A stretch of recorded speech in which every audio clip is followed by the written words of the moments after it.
my name is Scott Waters. Welcome to Life to Metal, and I am with Trog. And we are here for the top 10 of 1978. This is part 2 in our series for 78. We just slept 12 hours. We're ready to go.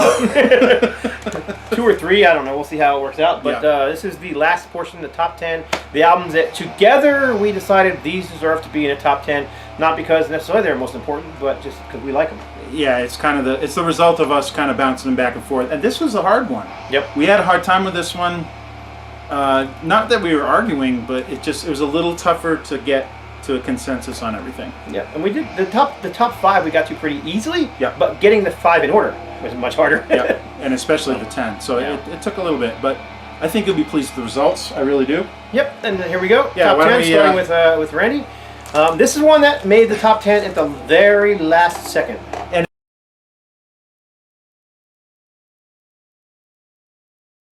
it's a different one, and it's a historical event. So let's just for now, let's just show the one that's actually in the top 10. Yeah, which is Ace Frehley. But we got from Kiss that year, we got friggin' 4 albums, solo albums from all 4 members.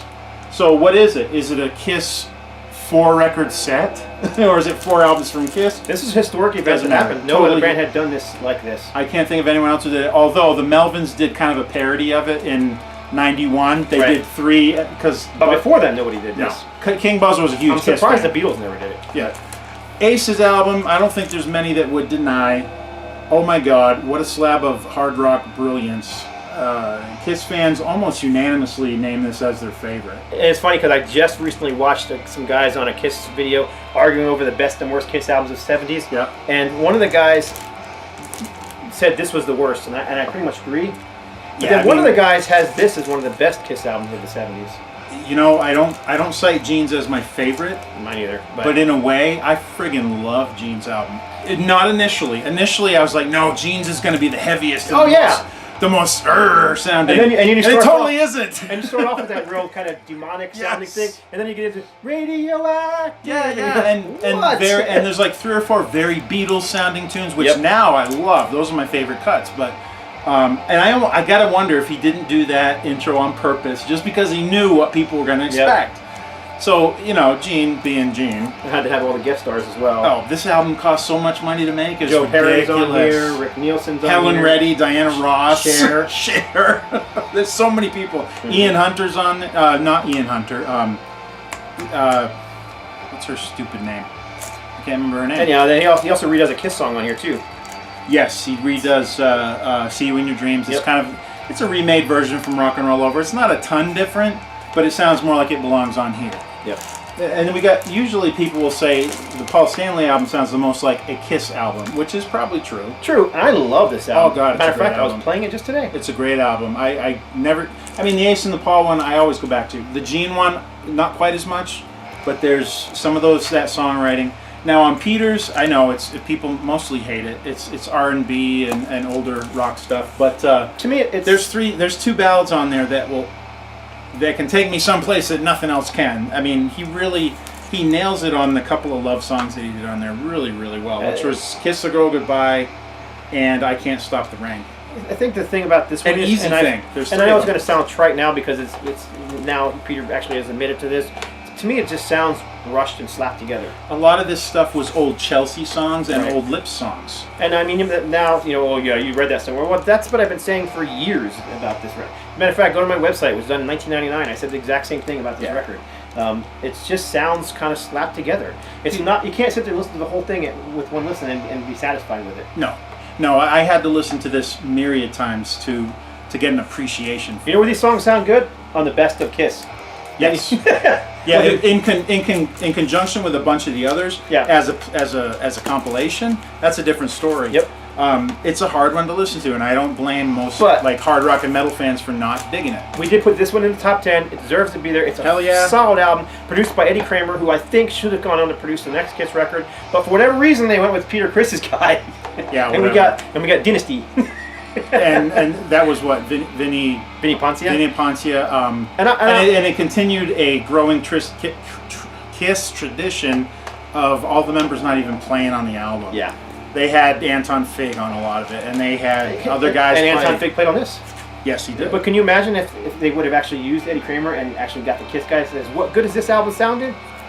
I don't know why they didn't. Maybe they were mad because he had a hit. He was the only guy who had a hit, and it was a cover, New York Groove. New York Groove by Hello. But there's not a bad song on here. I love it. Have you ever heard the original? Yes, I have. Okay, I was gonna say I have. Very different. Yeah, very. And that was. But I mean, Rip It Out. That's a rocker, man. The whole thing's Speed and Back to My The Fractured Baby. Mirror is such a cool instrumental. Yeah, it is. Which he continued on in other parts. Yeah, 4 parts now parts, yep. as it goes. So anyhow, this is the one. This is the reason that we put them in the top 10. It wasn't the other 3. Yeah, well, we couldn't really talk about that one without talking about the other 3 because they do go together. This album belongs in the top 10 for me. It's one of the yeah. albums I've been listening to since 1978, and I still play it frequently. You know what? It could just as easily been number 1. For me, it could have, yeah. Totally could have been number 1. I'm a Kiss fanatic. What can I say? Yeah.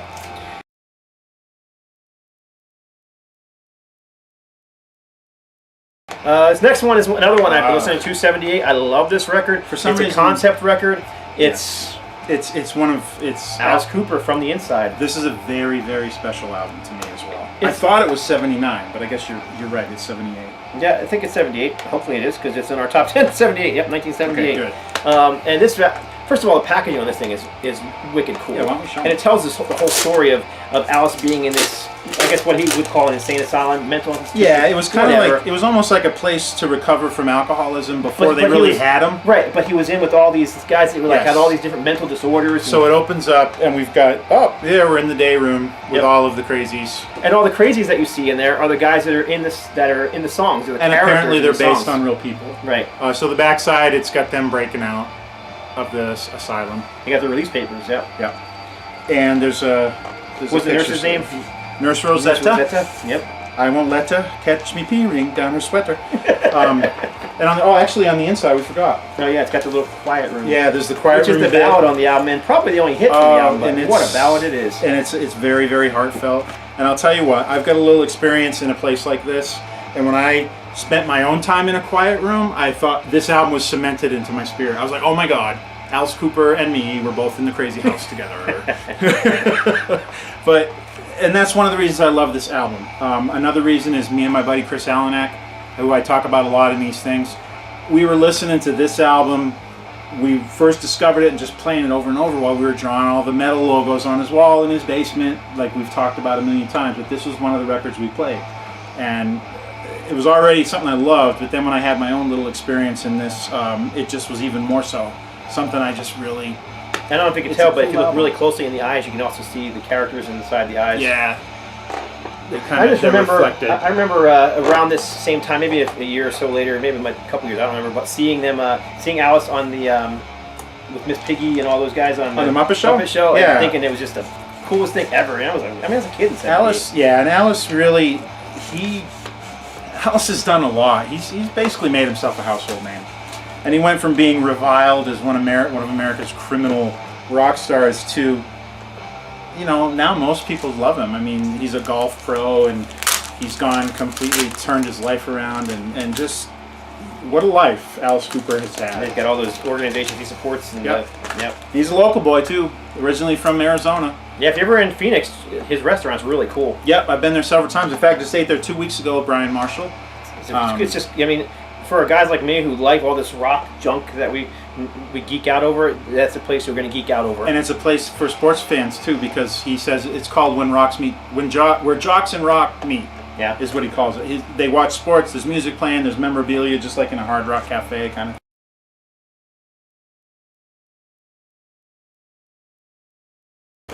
This next album sucks. No, I'm just kidding. But a lot of people think that. Horribly underrated. I think so too. Terribly. I've heard people say that about this record, and I totally disagree. We were in agreement on this one. It belongs in the top 10. It's an awesome record. Now, okay, this one and its predecessor, Technical Ecstasy, not Ozzy-era Sabbath's finest hour by any stretch, no. But I put them together. It's an odd period. Ozzy quit or was fired in between Technical Ecstasy and this one. They had Dave Walker, formerly of Savoy Brown, come in, and I think he was in Fleetwood Mac for a while. He was in with them for a little bit. Then they went to record Never Say Die. Ozzy was back. It was the last one of the classic era. But it's a solid album. It's not like any of the others, but every song on here is a strong song. And the tour for this album, man, we have a bootleg, both have a bootleg of that show. And that was an awesome tour. Yeah, and this is the tour where they toured with Van Halen. Yep. And which was not necessarily a good thing for Sabbath because they saw it was they saw the future. They saw the future. Yep.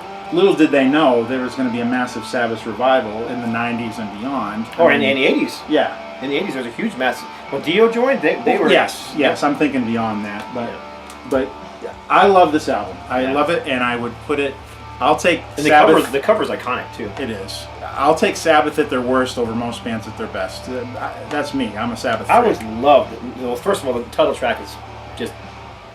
I think it's just one of their best songs. Oh yeah. Then Johnny Blade. Johnny Blade's a killer. If all goes well, the Stone Groove Sabbath tribute. Henry Vasquez is the new drummer for St. Vitus. His band Blood of the Sun wants to do Johnny Blade. That'd be awesome. I'm really hoping that's going to happen. Blood of the Sun, so yeah, Black hoping Sabbath. St. Vitus is going to be on there too. Well.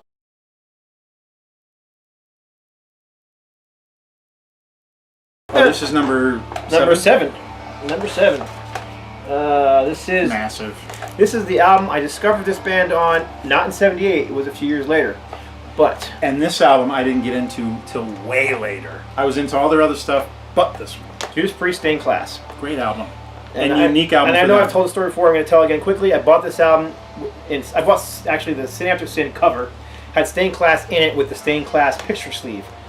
And so first song I heard by Judas Priest ever, Exciter. And it was like, boom, the jaw hit the floor. Yeah. That's heavy. Yeah.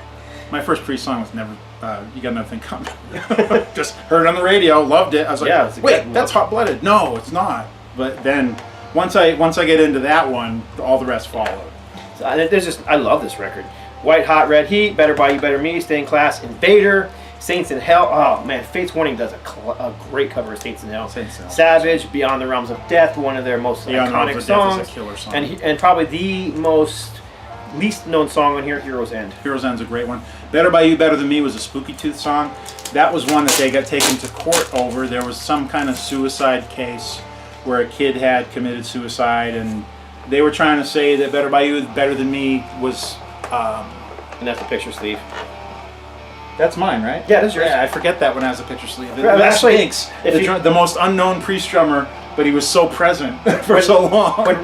Back when Randy started collecting records or vinyl again, I was already into collecting vinyl, and I bought this record and I showed it to him and I said, it has a picture sleeve. Do you remember that? Yeah. And he was like, I never knew that had a picture sleeve. Oh yeah, there's a lot of them I did. Well, remember Metal on Metal? Yeah. You didn't know that one had a picture sleeve, and I had it. You're like, damn it, I gotta find another one. And so I had to find one with a picture sleeve, but that's the way collectors are. And it's weird. I guess only the first pressing must have the picture sleeve, because there's so many out there without it. Yeah. It's not like people cut this apart and put it on their walls, you know. It's not that great. Yeah. But again, that song I was talking about, the Priest was on trial for it. Halford had to testify. The thing I never got, and this is on the rabbit trail, I understand, but the song wasn't even written by Priest. Right. It was written by Spooky Tooth. It wasn't even their song, so I don't know. It's weirdo. I mean, the witch hunts in the 80s against heavy metal were legendary at this point.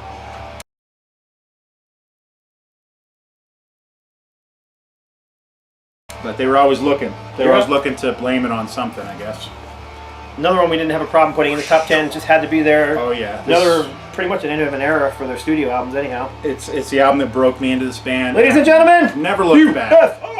UFO Obsession. Another killer cover. I believe it's Hypnosis that did this one, or was it Cream? It's just, UFO had bizarro album covers, just like the Scorpions did. UFOs weren't always quite as sexual. Oh, come on, who did this? I just swear that was Hypnotic too, but I Hypnosis. Yep. Yeah, it's Hypnosis. Love them.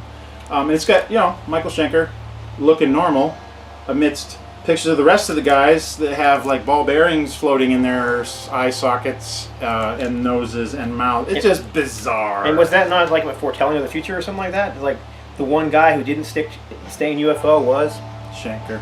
Yep. He did come back, mid-90s, he did come back and did some good, two or three great albums with them, and then left again. But UFO, talk about turbulent. I mean, jeez. You got strong personalities, you also got personalities that are heavily into alcohol and drug use. It was just a recipe for disaster, but wow, that tension produced some really great music. I mean, again, I mentioned Aerosmith a lot, but wasn't that the same kind of deal? I mean, It was. you had a whole lot of tension, a whole lot of drugs, a whole lot of alcohol, but it created some great music. Yeah, the problem is it's stressful on humans, but it does produce some great art. And what's on here that isn't good? Nothing. Only You Can Rock Me, Pack It Up and Go, Arbory Hill's a great instrumental by Schenker, Ain't No Baby, great one. Looking Out for Number 1, Hot and Ready, that was the one that just hooked me. It was, and Cherry, I love Cherry, great song. You Don't Fool What was Me. about the 70s and Cherry? There was like a million songs with the word name Cherry or the word Cherry in it. Everyone liked cherries. I guess. Some kind of cherries.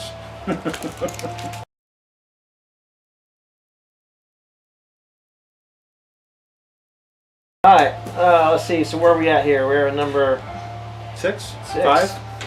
Oh, I love this one. And this one dropped down on our list. This was at number 3 for a while. Only because I had to make an issue of something. That's okay. I prefer this album, believe me. This could even be number 1 for me. Love this record. And we talked about it before, live albums in the 70s, but Tokyo Tapes. this is the reason that the other Scorpions album we showed in the other part didn't make the top 10 because we put this one in there. This is one of those live albums that it just overshadowed all its studio counterparts. And the 70s were famous for that. And there's one thing that, for me, I always kind of, I thought bogged down the album is that little rock and roll. Yeah. They did, what, Hound Hound Dog, Dog, and Long Tall Sally. It kind of just, yeah. I think it's because they're German. I think it was more esoteric for them to do that. But I've heard so many bands do songs like that. It's just kind of boring at this point. But damn, the rest of it, forget it. Oh my goodness. Tour de Roth force on here? Yes, amazing. This is the reason I got into the early Scorpions. This is the first time I'd ever heard Scorpions pre, Blackout and Animal Magnetism. Right. And Love Drive. The more, I don't say poppy, it was more commercial at the time. A friend of mine named Matt Chassé, who I met in high school, he's a senior, I was a sophomore, he turned me on to this and the early UFO and just totally got Pictured me into Life, it. Backstage Queen, Polar Nights. Definitive version of We'll Burn the Sky on here and In Trance. In Trance. My 2 favorites, those Oh, completely. and Fly to the Rainbow. Yep. Great. Speed's Coming, He's a Woman, She's a Man, Steam Rock Fever, Dark Lady. Yeah, All Night Long is on here. I've never heard a studio version of All Night Long. It's a live only that I found so far. I've never heard a studio And version. what a classic shot in the front cover. You got Rudolph Schenker up there, bending in half, basically. Yeah, like he's bending, doing a backbone, and he's like sucking off Francis Buckles on bass. Like, okay. But I've got another cover of this. It's a Japanese import, and it's got the silver thing in there. Yeah, it's got a rose, and it's got a scorpion on it with some, like he just stung the rose, and it's got blood. That cover I prefer. It's just the one I'm most used to. All right, we're getting there. We are. All right, here's kind of an odd one. Number 6. Oh yeah, man, this track list is totally different. Yeah. Power Age by AC/DC. I think it's the forgotten. My absolute favorite AC/DC album, but I didn't get into it until I got into the other ones. It's really just weird. It's the same thing with Stained Class. I don't know what it was. Just very weird. This is the forgotten album from the Bon Scott era. People just don't talk about this one much. Well, the most well-known cut on here is probably Riff Raff. Riff Raff, and that's not like a radio staple like like maybe Hold Rock On and Roll, Rosie maybe Rock and Roll Damnation. But I'll tell you what, I think this album blows them all away. There's not an AC/DC album I like better of the Bon Scott years than this one. And it's not overplayed on the radio. So, and you've got, Sin City's a classic song. That one too. And I've got a Scott's got the American one, and I must have a European one because it's got a totally different track list. Yeah, it's got different songs. Completely. Rock and Roll Damnation isn't even on here. Yeah. And it's got an extra track called Cold Hearted Man, which appeared as a B-side on one of the singles for this, which is a great song. It's another song I love by AC/DC. It's just a great album. I don't know what else to say about it. What a classic cover. Totally. I mean, and the back cover kind of looks like what was coming on Highway to Hell.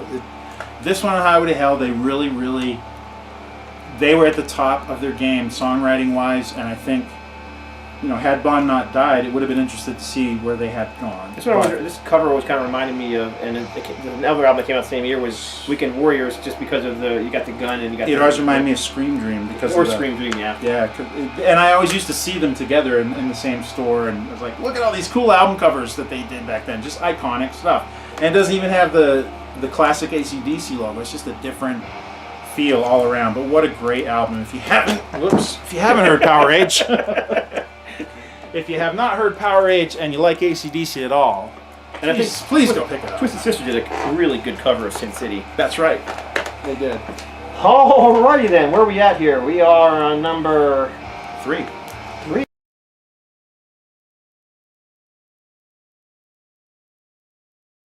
Already. Wow, This is the album. This is the album that we had a little bit of a disagreement about. Originally, it was much further down the list. I suggested, it was completely out of character for me. I was going more towards the historical significance. I said, I really think we ought to put this one number 1. Which we did in past ones. I fought it. First Van Halen. Yeah. And I do love this album. I think it's a great album. I remember hearing it for the first time and thinking... Blew me out of the water, man. I don't think I heard it till 80, but still. And I just remember hearing Eruption for the first time and it's like, what the heck is he doing there? Yep. I mean, this is a game changer, I think, to the extent that Metallica was a game changer in 83. How many Guitar Heroes were birthed? The whole Guitar God revolution was birthed from this album. And not only that, but the entire LA glam scene.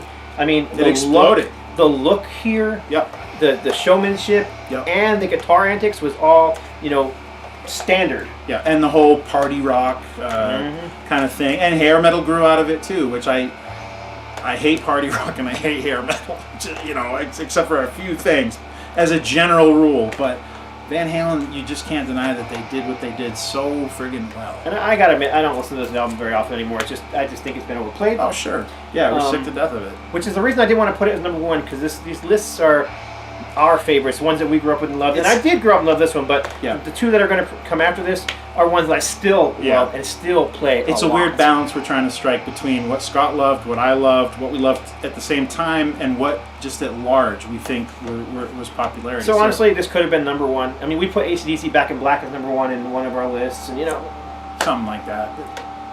It's all right. It's a great album. It's a classic. It is. Classic cover with the shots. Classic back cover. Yep. And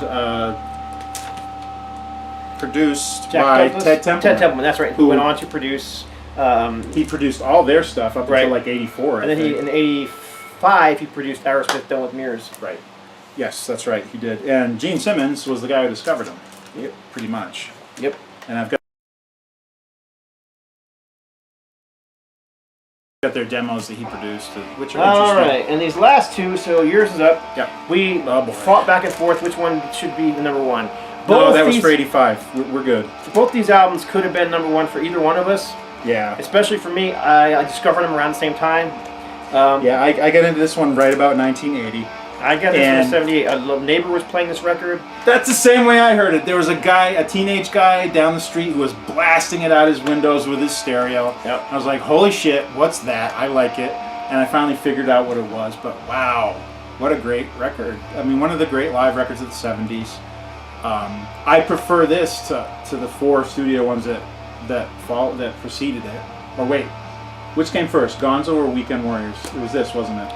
Gonzo became 4 Weekend Warriors, but they both released the same year. Okay, so I prefer this over Ted Nugent and Free For All and Cat Scratch Fever because he's got stuff on here that wasn't even on those albums. And it captured an energy that Ted Nugent could never capture in the studio. He couldn't. And I know a lot of live albums are doctored, Kiss Alive, and this one probably was too. That one was not. It wasn't, okay. That one was a compilation of tracks played throughout the country, and you can hear it. He's talking on. I mean, the banter on here is as amusing as the music. It totally is.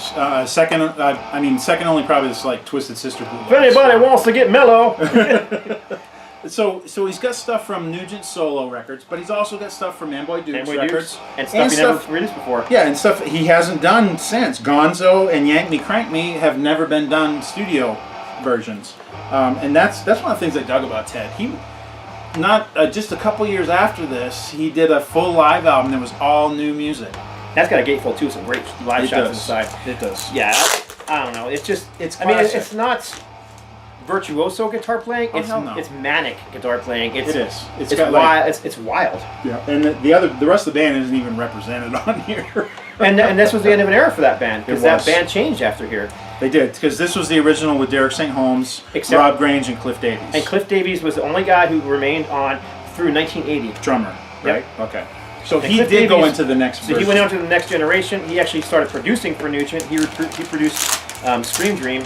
And that was the last album he worked with Nugent on. Loved Scream Dream. And everything changed for Nugent after that. Everything got very different. He was the alpha male, and unfortunately, Derek St. Holmes is becoming a little too popular. And Derek St. Holmes still kicking. Him and Brad Whitford just got back together. Yeah, again did a recently. second album, and they still do songs together. I mean, you still see Derek St. Holmes touring with Nugent here and there and doing shows with him, and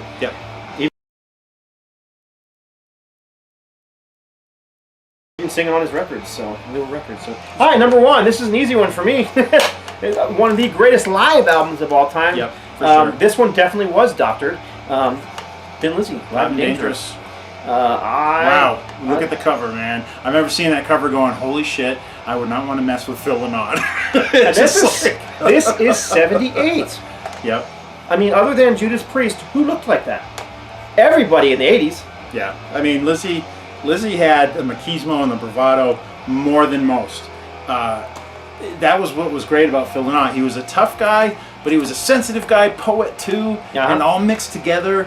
I mean, Thin Lizzy were one of the hardest partying badass bands on the road. Second, maybe to UFO, or probably about the same. Which unfortunately killed him. But right, so maybe not second to UFO, since most of those guys are still alive.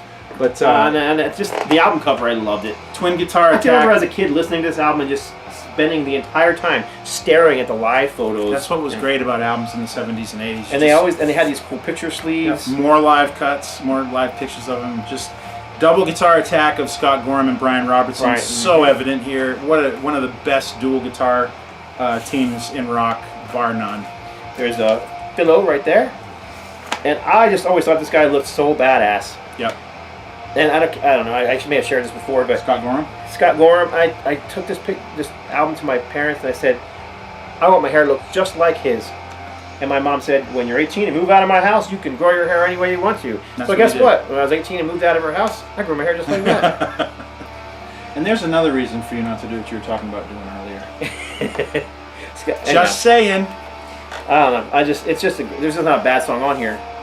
There's no, it's a great album. It's opens just up with Jailbreak, which is one of their most iconic songs. Emerald, which is one of their heaviest songs. My favorite pairing on here, and my favorite versions of these two songs are Cowboy Song into Boys Are Back in Town. So it's such a great segue, and the songs just they just belong together, and the way that it kicks in is just like, ugh. And I also think the same thing about Rosalie into Cowgirl Song. Yes. Wow, I've got chills. If I'm going to play some live Lizzy on my radio show, I'm probably going to play those two cuts back to back. And I've always loved Sha-La-La. It sounds like such a corny, like flowery song, but it's a heavy rocker. Yeah, it totally is. And it's a Sha-La-La-La, and I can't sing like that. And there's another band. There's another thing. Who was doing that double bass like that in '78? Motorhead? Overkill? Maybe. And that Overkill was 78, right? 78 or 77, I can't remember. And Motorhead gets all the credit for doing that double bass thing, but Brian Downey was doing it. Brian Downey is a severely overlooked and underrated drummer, one of the best of the genre. Not only here, but he did it on the song Bad Reputation. He's got that same. Yep. Matter of fact, during the tours, Sha-La-La and Bad Reputation were the ones that they always included the drum solo in, depending on. Yep. Right. Because I've got other shows that has Bad Reputation with the drum solo in it. And they get a great song on here called Are You Ready? There is a studio version that exists, but it's more like a demo. Great kick-ass song. And then it's got a killer version of The Rocker. Yep. Is The Rocker on this one? Oh, yeah. Yes, that's right. Because they did another live album that was kind of like their swan song, and they had a version of The Rocker where like almost every guitar player that had ever been in Lizzy came. And I think the only missing one was Snowy. Wasn't Lemmy on that too, if I'm not mistaken? I don't know. Maybe he was. Could have been. Anyhow. But Number one, Thin Lizzy, Live and Dangerous. One of the greatest double live albums of all times. Like we said, 70s was huge for live albums. If you're not familiar with 70s era Lizzy and you want to know a place to start, that's probably a good place to start. And I hear people say all the time, I don't like live albums. I don't know how you can, but... I don't like live albums now. Mostly, I haven't heard a live album that I've really dug. I think Halford's Live Insurrection was the last one I really was impressed with. In that way. The live albums I like now are all the old ones are coming out with. Right. Like all these classics from the 70s are coming out with now and that are actually live. What was great about live albums in the 70s is they were doubles and they were longer than your typical album, and it almost like took you on a journey, like you were actually at the show. Yeah. And it captured an energy that you didn't capture on the live. And it seemed, and the 70s bands got heavier live. Oh, they totally did. Totally. Not sloppier, heavier. Just there was more of an edge and just something about it, and it's the energy of the live performance that you just. I mean, maybe some bands can whip it up in the studio, but for the most part, it's hard to do. You just don't have that feeding off the crowd that they had there. Typically, does someone say, "Oh, I'm nervous to go on and do my show," or "I'm nervous to go into the studio"? I mean, usually you're going to be a little bit, heightened when you're going to do a live show. Not. And once again, the banter on here is entertaining as well. Great stuff. Phil was a really neat, great front man. A little bit crass at once in a while, but still, just like music. So. Any of the girls rock and roll more. was never really a family affair. Any of the girls want a little more Irish in them. Yeah. That was on the other one. That was on Life. Oh, that's right. That was on Life. Yeah. You're right. Anyhow, I that's think it. was Emeralds, yeah. Yep, that was our top 10 1978s. What we plan on doing when we have time next is 1985. 1985 is going to be another ball buster. We're going to do a top 50. It took us months to get down to 50. I think, how many were there originally? Like 150? 150. It's a ball buster, and it's a little bit tougher for me. Once we're getting further into the 80s, I'm not as well versed in a lot of the metal because a lot of it was thrash. And that I didn't go really in that direction as much as Scott did for sure. So, and you do those thrash compilations now anyway. Yep. So we'll talk about the stuff I knew for sure, and there was still plenty of classic metal going on at the time too. And one other thing that we're thinking about doing, maybe you guys let us know what you think in the comments below, as we're thinking about doing a couple of KISS videos, 1970s videos, our top 10, putting them in order, him in his order, mine in my order, and kind of just like favorite to least favorite of the 70s stuff. Yeah, the 70s stuff. Yeah. So anyhow, that's it. Hope you enjoyed it. Thumbs up. Like I said before, I'll leave a link below for Stone Grooves. Just go to his website. It'll take you to all the things that Stone Grooves is involved in. We do a lot radio, of crap. record company, merchandise, digital, and CD and vinyl soon. I get a lot of people asking me where you can find Ultimatum shirts. Stone Grooves. Yes, we're doing special line Ultimatum shirts. We've got some special releases we're doing. Us and Rocks Records are doing combined. We're going to re-release the Till the End EP and a couple of special single EPs also going to be coming out on limited edition CDs really soon. Yeah. So anyhow, lots of stuff coming up. Thanks for watching. God bless. Stay strong. Fly like an eagle. Go Flyers. Go Flyers.